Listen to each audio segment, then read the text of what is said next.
ये चाहते हैं कि हमको हत्यारों की हमारे या तो फिर हमारे सामने लाके खड़ा कर दो या तो फिर उसको फांसी दे दी जाए सर। और ये नहीं चाहते और अभी हमें इंसाफ चाहिए। आप कब तक और मकान भी पूरा टूटना चाहिए सर। हमको दूध दे रहा है कि हाँ होगा आपका इंसाफ होगा, पर उसके बाद में कुछ हो ही नहीं रहा है, कुछ आगे कार्रवाई अभी तक हुई नहीं है। इससे पहले भाजपा नेता मोनू कल्याणी की हत्या के आरोपियों के घर पर नगर निगम ने कार्रवाई की, अवैध निर्माण हटा दिया। हत्या के 60 घंटे के बाद नगर निगम की टीम ने बुलडोजर की कार्रवाई की। हत्या के दोनों आरोपियों की गिरफ्तारी के बाद से ही नगर निगम ने आरोपियों के मकान की पड़ताल शुरू कर दी। निगम अधिकारियों के मुताबिक हत्या में शामिल आरोपी अर्जुन के मकान पर यह कार्रवाई की गई। इस दौरान भारी संख्या में पुलिस बल की तैनाती रही। वहीं कार्रवाई के दौरान मोनू कल्याणी के समर्थक उत्तेजित भी हो गए, जिन्हें पुलिस ने शांत कराया।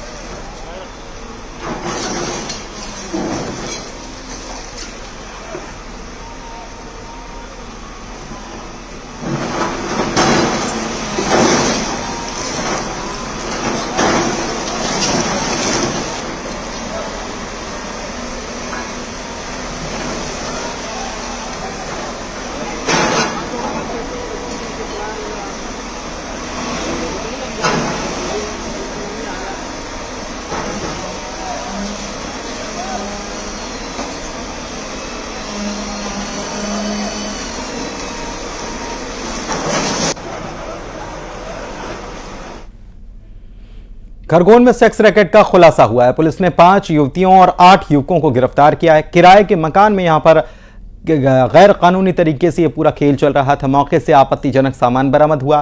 कोतवाली थाना क्षेत्र का यह मामला है।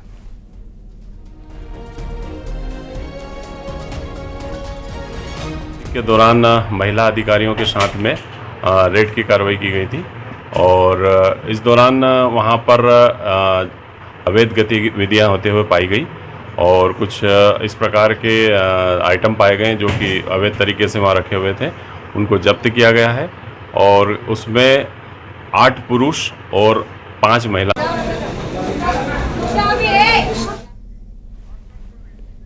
आशुतोष हमारे संवाददाता फोन लाइन पे जुड़े हुए हैं, उनसे जानकारी लेते हैं सेक्स रैकेट के बारे में। आशुतोष, जानकारी दीजिए। कार्रवाई की यहाँ पे खरगोन कोतवाली क्षेत्र में एक चौहान की बाड़ी यहाँ पे किराए का मकान था, जहाँ पे ये पुलिस को सूचना मिली थी मुखबिर से। पुलिस की टीम देर शाम बताया जा रहा है कि पुलिस की टीम ने महिला अधिकारियों के साथ इस मकान में पहुंचकर रंगे हाथों 8 पुरुष और 5 युवतियों को मतलब 5 युवतियों को गिरफ्तार किया है। इसमें 4 युवतियां जो है छत्तीसगढ़ की है, जो बिलासपुर, दुर्ग और रायपुर की बताई जा रही है। वही एक युवती जो है पश्चिम बंगाल की। इसमें खास बात यह है पुलिस की खरगोन के 3 लोग भी इसमें शामिल है। 8 जो युवक है उसमें से जिसमें 2 युवक जो है वो छत्तीसगढ़ चले गए थे। ऐसे कुल लोगों को गिरफ्तार किया है। पुलिस अब इनसे विवेचना कर रही है, इनके नेटवर्क के बारे में पता लगा रही है। पुलिस को जानकारी मिली है कि लंबे समय से ये इस प्रकार का सेक्स रैकेट चल रहा था। अब पूरी पुलिस विवेचना कर रही है। पुलिस, बहुत शुक्रिया आपका आशुतोष। खंडवा में national highway authority of India यानी कि नेशनल NHAI के ठेकेदार और भाजपा नेता के बीच बातचीत का ऑडियो सामने आया है। ऑडियो में भाजपा नेता विधायक को ऑबलाइज करने की बात कह रहा है। ऐसा नहीं करने पर माहौल खराब करने की भी धमकी दी है। यही नहीं, RSS से जुड़ा होने की भी बात कही जा रही है। जवाब में ठेकेदार ने भी फेवर नहीं करने की बात कही है। उधर खंडवा विधायक कंचन तन्वे ने कहा कि करीबी और दायित्व वाले लोग ऐसा करते हैं तो दुख होता है।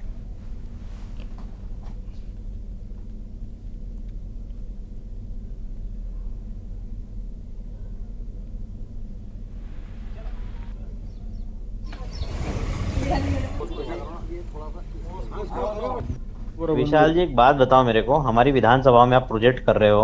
नहीं, आप हमारे विधानसभा में टाइट बात कर रहे हो। सुन लो मेरी बात। मैं टाइट बात नहीं कर रहा हूँ। सुन लो मेरी बात। मैं टाइट बात नहीं कर रहा हूँ। मैं आपको एक बात बता रहा हूँ। मैं एक बात बोलूं, बंद करा दूंगा यहाँ पे। मैं तुमसे भाईचारा है, प्रेम, इसलिए इतनी बात कर रहा हूँ मैं। भाई साहब, मेरी बात अच्छे से सुन लो। क्या सुनो तो? हाँ, मेरी बात अच्छे से सुनो। और पहली बात तो आपका फेवर हमारे तरफ दिखा भी नहीं ना कभी। क्या यार, चलो यार, इनके लोग आए तो 2-4 लोग इनके ऑबलाइज कर दे कि इनको अपन बिठा ले की बात कर ले। अरे तो आपका फेवर भी तो नहीं आया ना।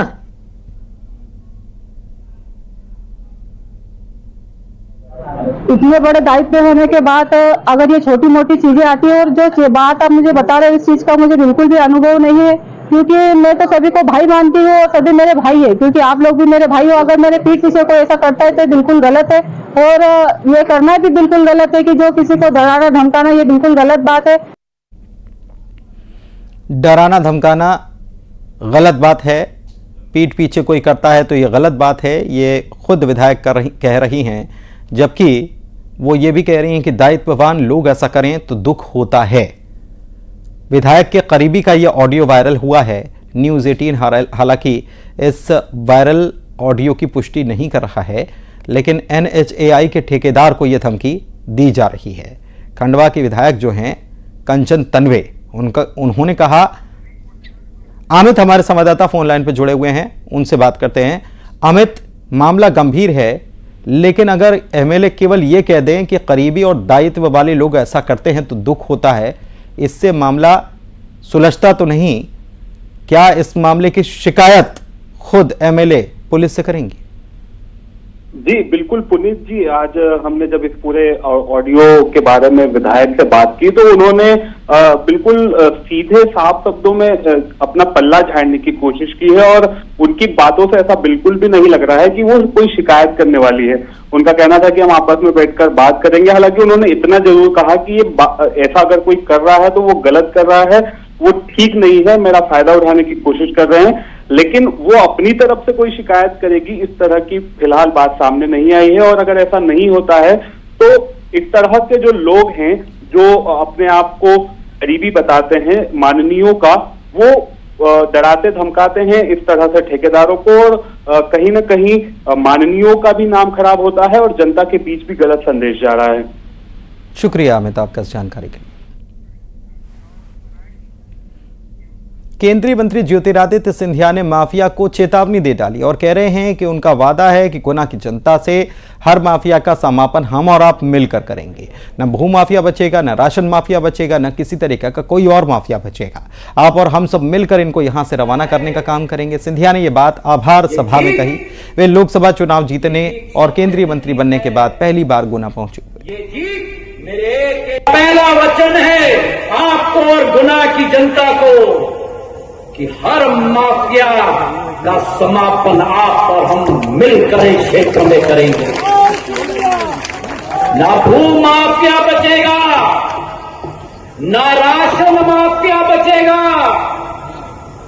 ना किसी तरीके का माफिया बचेगा।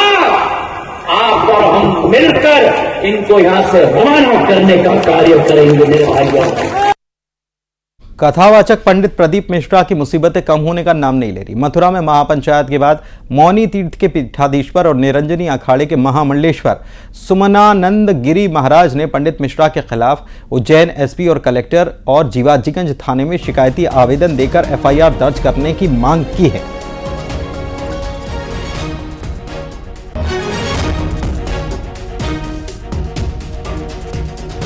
कुबेरेश्वर धाम के कथावाचक पंडित प्रदीप मिश्रा इन दिनों सीहोर में एक कार्यक्रम करने जा रहे हैं, जिसे लेकर उन्होंने प्रेस कॉन्फ्रेंस की।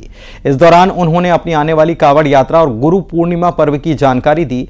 उनसे जब उनके विवादित राधा नाम वाले बयान पर सवाल किया गया तो उन्होंने बोलने से ही इनकार कर दिया। बड़े बड़े पंडाल लगा देंगे जिससे भक्त लोग वहां आराम से विश्राम करें, और उनके लिए भोजन व्यवस्था प्रयास करेंगे कि यहाँ से जो अन्नपूर्णा रसोई है, बहुत बड़ी रसोई जो कुबेरेश्वर धाम पर चलती है, उसमें से ही भोजन बनकर वहां पहुंचे और लोग उस भोजन को ग्रहण करें। अब उसमें संपूर्ण सीहोरवासी हो चाहे ग्रामीण क्षेत्रवासी हो, सबका सहयोग यही चाहिए कि किसी न किसी रूप में आप लोग सब आगे आकर इस संपूर्ण कार्यक्रम में, चाहे वो गुरु पूर्णिमा महोत्सव हो, चाहे कावड़ यात्रा हो, उसका एक आनंद आप और हम सब ग्रहण करें। इधर खरगोन में डूब रहे युवकों को लोगों ने बचा लिया। मानव श्रृंखला बनाकर लोगों ने बचा लिया। गोगावा की वेदा नदी में नहाने के दौरान यह हादसा पेश आया। गहरे पानी में ये तीनों युवक चले गए थे। लोगों ने कड़ी मशक्कत के बाद मानव श्रृंखला बनाकर इन लोगों को बाहर निकाल लिया।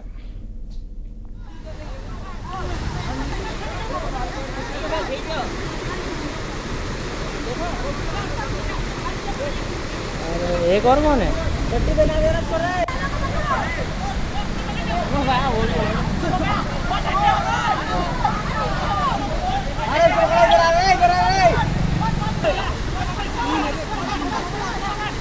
2 लंड पानी पी गया वो मुक्ता।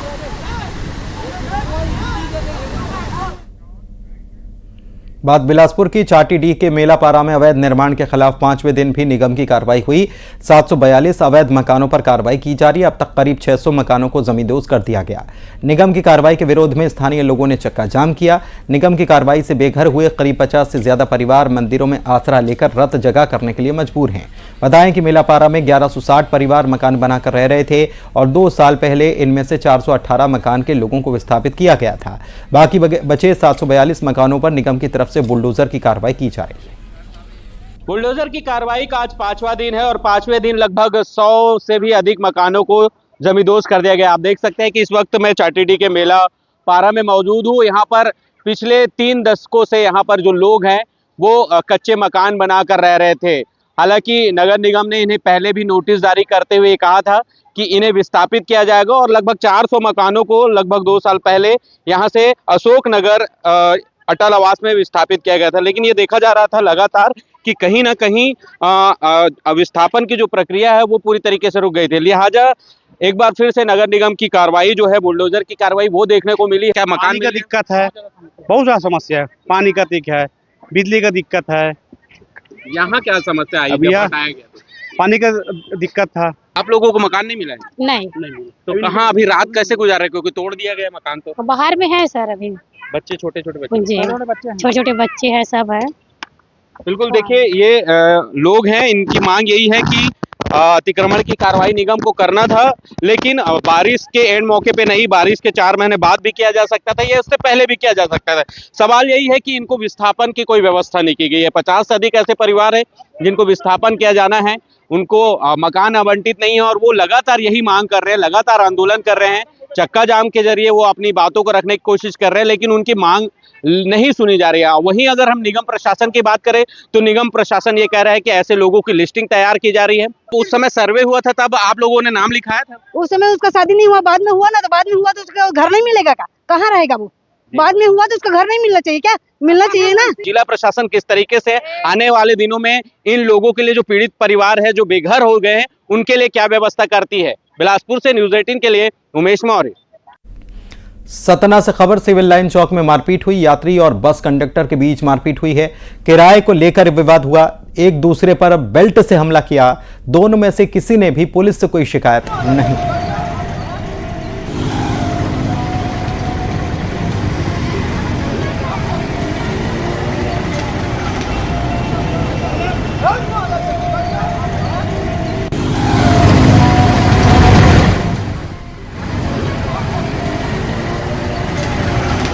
सिविल लाइन चौक पर यह मारपीट की घटना सामने आई है। तस्वीर आप देख ही सकते हैं।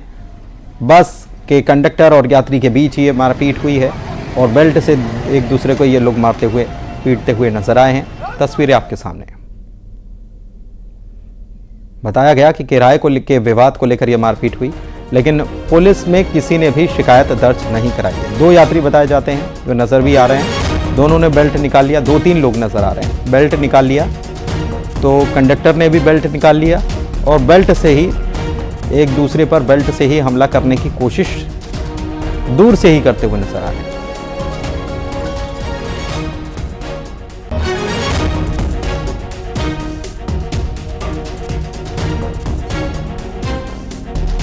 हालांकि चौराहे पर यह मारपीट हुई है, लेकिन पुलिस में दोनों पक्षों में से किसी ने भी शिकायत दर्ज नहीं कराई है।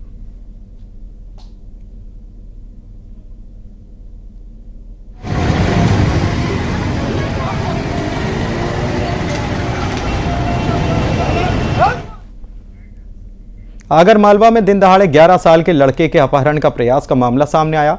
इस दौरान पड़ोसी के पहुंचने पर बदमाश लड़के को छोड़कर भाग निकले। अपहरणकर्ताओं और लड़के के बीच जोर जबरदस्ती हुई, जिसका सीसीटीवी सामने आया। बदमाश लड़के के पिता के ऑफिस का पता पूछने के बहाने उसका अपहरण कर रहे थे। अपहरण के लिए 2 बदमाश बाइक से आए थे। कोतवाली पुलिस ने मामला दर्ज कर जाँच शुरू कर दी। एरिया में बड़ा गोलीपुरा रोड के आसपास 11 वर्षीय बालक के अपहरण का प्रयास हुआ है। आम जनता के जागरूकता की वजह से ये घटना रुकी है। आरोपियों पर प्रकरण पंजीबद्ध करके आरोपियों की तलाश से पतासाजी की जा रही है और इस संबंध में वैधानिक कार्रवाई जो भी होगी वो कड़ी से कड़ी की जाएगी। भोपाल में फूड कोर्ट में बिरयानी में कीड़ा मिला है। रानी कमलापति स्टेशन के फूड कोर्ट का यह पूरा मामला है, जहां पर कीड़ा मिलने का मामला सामने आया। सोशल मीडिया में अब इसका एक वीडियो जो है वो बनाया गया और अब ये वायरल हो रहा है। भोपाल के रेस्टोरेंट से लगातार मामले आ रहे हैं और रेस्टोरेंट संचालक स्वास्थ्य से खिलवाड़ कर रहे हैं, ऐसे आरोप लगाए जाते हैं।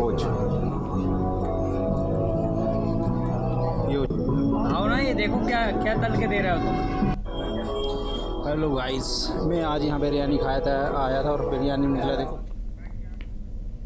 जबलपुर पुलिस ने सोने घरों का ताला तोड़कर सोने चांदी के जेवर समेत कीमती सामान चुराने वाले 3 बदमाशों को पकड़ा है। माढ़ोताल और विजयनगर थाना क्षेत्र में तीनों शातिर बदमाशों ने 6 महीने में 10 वारदातों को अंजाम दिया। उन्होंने 30 लाख रुपए से ज्यादा कीमत का सामान चोरी किया। पुलिस कंट्रोल रूम में एडिशनल एसपी सोनाक्षी सक्सेना ने बताया कि रेगवा निवासी राहुल पटेल, गुलौआ चौक निवासी विनोद केवट और आकाश केवट लंबे समय से चोरी और लूट जैसी वारदातों को अंजाम देने में सक्रिय रहे हैं। मुखबिर की सूचना पर पुलिस ने घेराबंदी कर तीनों को हिरासत में लिया और थाने लाकर पूछताछ की। पुलिस ने तीनों के कब्जे से 30 लाख का सामान जब्त किया है और इन्हें गिरफ्तार कर जेल भेज दिया गया है।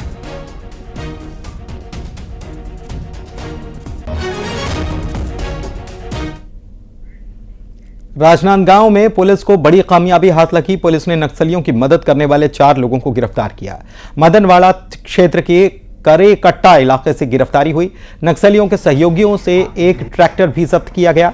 पुलिस के मुताबिक नक्सलियों का यह ट्रैक्टर सहयोगी किराए से चलाते थे। किराए की आय से नक्सली अपनी दैनिक जरूरतों को पूरा करते थे। छत्तीसगढ़ में इस तरह का यह पहला मामला सामने आया है। तो कुल मिला के इसमें 4 लोगों की गिरफ्तारी हुई है और उनके पास ये ट्रैक्टर, बैंक के दस्तावेज, मेमोरी कार्ड, चिप्स और बहुत सारे नक्सल से संबंधित चीज़ों के बारे में जानकारी मिली है। इस पर कार्रवाई यूएपीए की धारा 10, 13, 38, 40 आईपीसी की सेक्शंस 420 और 120 भी में की गई है। इसमें आगे विवेचना की जा रही है। मोहला मानपुर पुलिस को मिली बड़ी सफलता। 4 नक्सल सहयोगी को किया गया गिरफ्तार। और इसमें बड़ी बात यह है कि नक्सलियों के द्वारा जो उगाही किए गए पैसे से ये ट्रैक्टर खरीदा गया है। मेरे पीछे देख सकते हैं ये ट्रैक्टर है और इस ट्रैक्टर से जो आने वाले किराया है उस राशि से नक्सली संगठन को ये पैसा जाता था और नक्सली अपनी दैनिक उपयोग की चीज़ें इसी ट्रैक्टर के किराए के पैसे से खरीदते थे और संगठन को मजबूत करते थे। ये प्रदेश का पहला ऐसा मामला है जहां नक्सलियों के द्वारा खरीदे गए ट्रैक्टर को पुलिस ने पकड़ा है। राकेश यादव, न्यूज़ 18, राजनांदगांव। विदिशा में न्यूज़ 18 की खबर का बड़ा असर। रेत खनन माफिया के खिलाफ कार्रवाई हुई। कुरवाई थाने लाई गई रेत से भरी हुई ट्रैक्टर ट्रॉलियां। धड़ल्ले से जारी था रेत खनन का काला खेल। भोपाल उड़नदस्ता माइनिंग पुलिस की कार्रवाई हुई है। न्यूज़ 18 ने प्रमुखता से खबर दिखाई।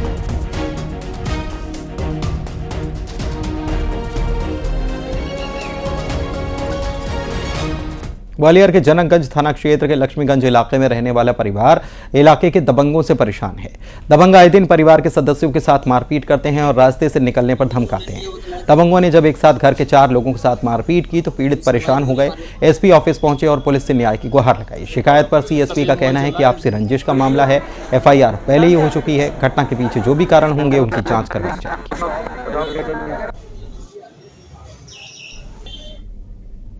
बुलेटिन में इतना ही। नमस्कार।